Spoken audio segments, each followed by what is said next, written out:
What I'm gonna say is not a unique observation by any means. I'm really sick of advertisers. So sick and tired of advertisers. What's really getting to me right now is this current trend of any like tech company and their advertisements, because these ads for big tech, any company, whether it's AI or it's just like a convenience based like delivery service or a ride share, like any of that stuff, they're advertising.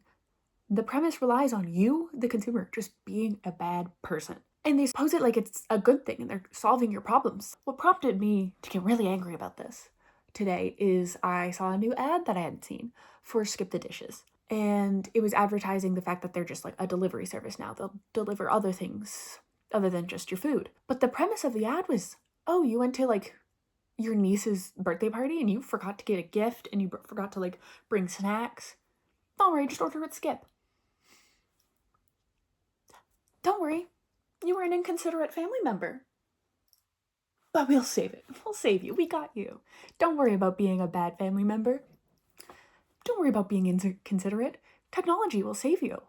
Technology will repair your relationships with your family. If you like use ChatGPT to write your eulogy for your mother or something, that's obviously not human. The worst piece of writing you could write is still better than something a computer will write because it came from you. Big tech just wants you to use their products. Because, well, obviously that's how business works. But they've run out of practical things to offer to us and have already told us every reason why it's practical. So now they're trying to come up with new reasons on why you should use our product that are just making us so disconnected. And obviously, duh, as a young person, what am I supposed to do with this?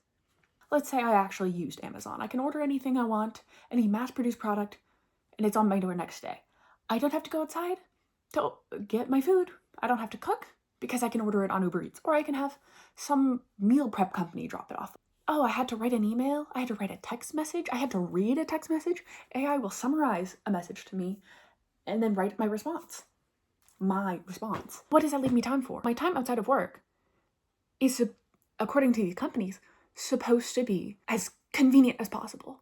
I'm not supposed to go to the grocery store and see my neighbors and have a little conversation with the clerk. Or if I do go to the grocery store, I can just order everything on my phone and have them put it in my car, and then I drive away, not ever having to talk to another person. I'm not the first person to recognize that we're completely disconnected from our human interaction.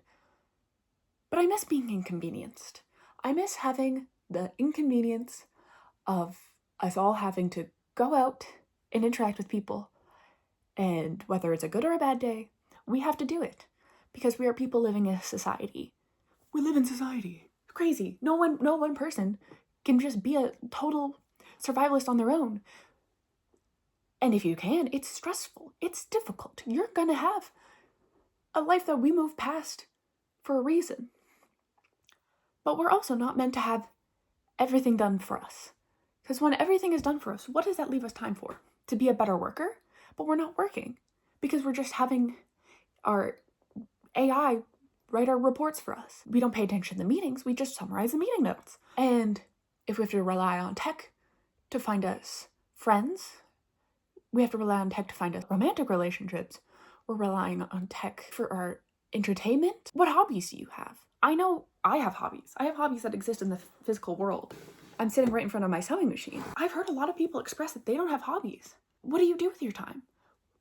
If you're watching this and you don't have a hobby that is something physical, something you can hold in your hands, I'd really recommend it. Because even if you make the worst thing in the world, you made it. Why can't we learn things? Why can't we be bad at things? What is so wrong with the process of learning? If you never learn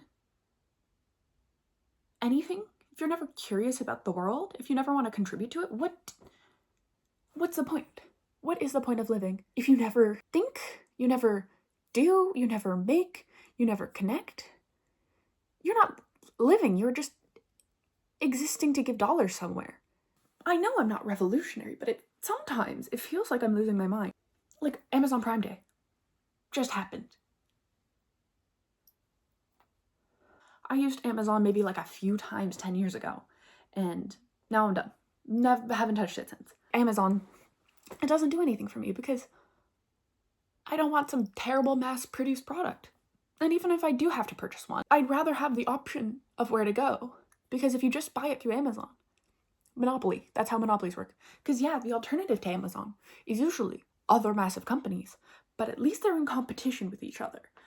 So you're not giving it all centralized to one power. Because once one company has power over you, you're screwed.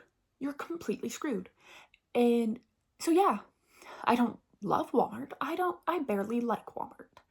But I'd rather have Walmart in addition to Amazon, so that way Amazon can't take over our lives and make it the only source of anything. I know I'm not the only person who thinks this, and I know expressing it to just post is not like revolutionary. If you're watching this and you have not been inconvenienced by going to interact with someone today, do it.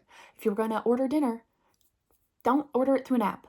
Call up a local restaurant, a locally owned business, place an order on the phone, talk to a real person, and then go pick up your food and talk to the person, have an interaction. If you're on public transit, take off those headphones.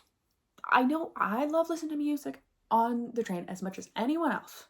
Trust me, I got these on me 24/7. Take off your headphones. Talk to somebody who's sitting near you. Learn the art of small talk. I know a lot of people don't like small talk. They think there's no point in it. They think it's boring and formulaic. But that's how you build relationships. That's how you get to deeper conversations with people. First, you have to talk about the weather. You have to talk about the local sport game. Observe reality. I think I have a lot of stolen nostalgia for like the 1970s and 80s because technology seemed so cool and fun and exciting at that time. But your life was still real in the real world. If you wanted a community, you would go find people. You would check out the poster that you see on the street and you'd go, that sounds like a cool event. Let me put that in my calendar. The phone is everything now. The phone used to be a place. You would go sit on the phone bench and you would talk with people. And then once you put down the phone is done. You're not consumed by the phone anymore.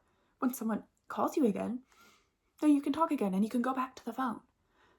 But the phone doesn't follow you everywhere you go. Later this evening, I'm going to go watch the new Superman movie in theaters. I am quite excited for it. There's an understanding that when you're at the theater, you are not on your phone.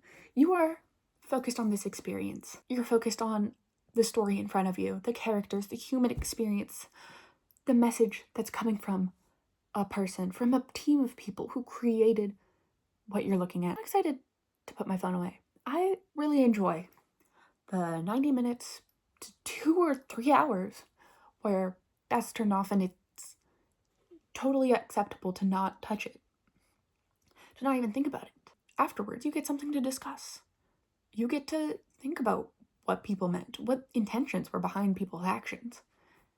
And I think that's really lovely. And I'm not sure what I think about living in the era where I have to beg people to not be lazy and uncaring, like companies want you to. Put some thought into what you do. Talk to people. There's a lot of cost to the convenience, and it's not all fiscal. Thank you for listening to me rant. And now turn off your phone. Turn it off. Go do something else. Turn it off.